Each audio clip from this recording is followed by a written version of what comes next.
हरे भरे खेतों और मिट्टी की खुशबू से भरे एक छोटे से गांव में बीरन नाम का लड़का रहता था। गांव के दूसरे लड़कों की तरह उसका सपना सिर्फ खेती करना नहीं था। वह अपनी मेहनत से कुछ बड़ा करना चाहता था, लेकिन उसे नहीं पता था कि उसकी किस्मत में सिर्फ सफलता ही नहीं, बल्कि एक ऐसी प्रेम कहानी भी लिखी है जिसे पूरा गांव सालों तक याद रखने वाला।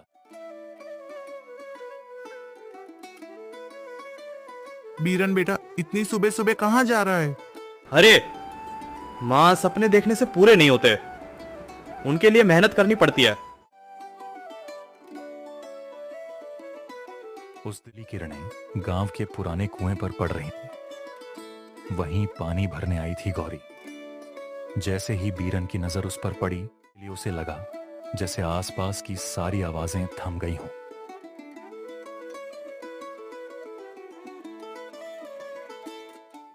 क्या हुआ बीरन?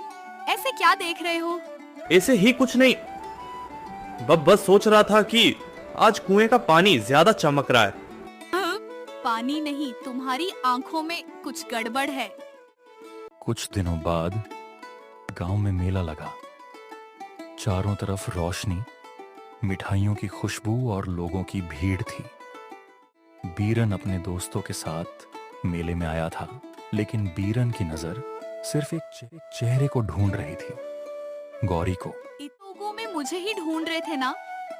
नहीं तो झूठ बोलना भी नहीं आता।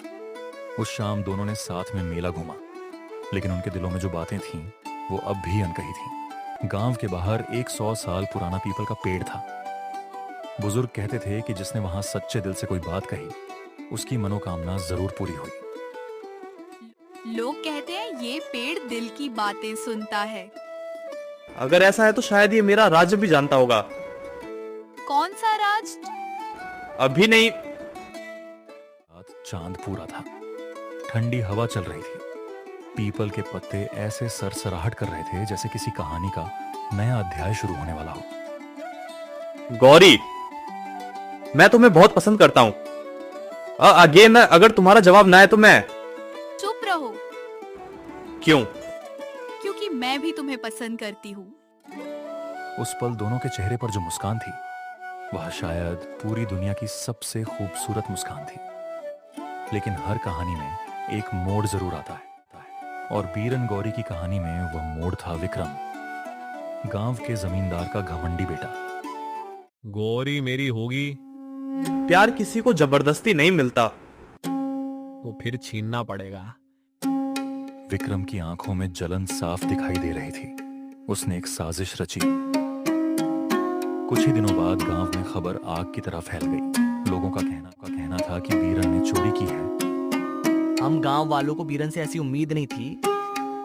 ये झूठ है। मैंने कुछ नहीं किया। जिस गांव में लोग उसे ईमानदारी की मिसाल मानते थे, वहीं लोग आज उस पर उंगलियां उठा रहे थे। पंचायत बैठी, पूरा गांव जमा था। बीरन की किस्मत का फैसला होने वाला था।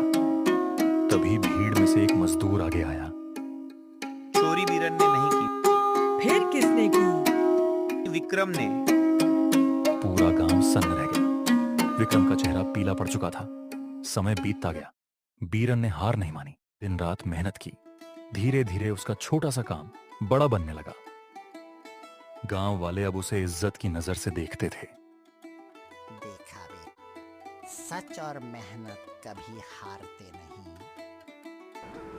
बस आपका आशीर्वाद था माँ। कुछ साल बाद वही गांव, वही पीपल का पेड़ और वही 2 दिल, लेकिन इस बार उनके बीच कोई डर नहीं था। ढोल नगाड़ों की आवाज के बीच बीरन और गौरी की शादी हो गई। याद है, यही तुमने पहली बार अपने दिल की बात कही थी। और यहीं से मेरी जिंदगी की सबसे खूबसूरत कहानी शुरू हुई थी। कहते हैं सच्चा प्यार सिर्फ दिलों को नहीं जोड़ता, बल्कि मुश्किल वक्त में इंसान को मजबूत भी बनाता है। बीरन और गौरी की कहानी इसका सबसे बड़ा सबूत थी।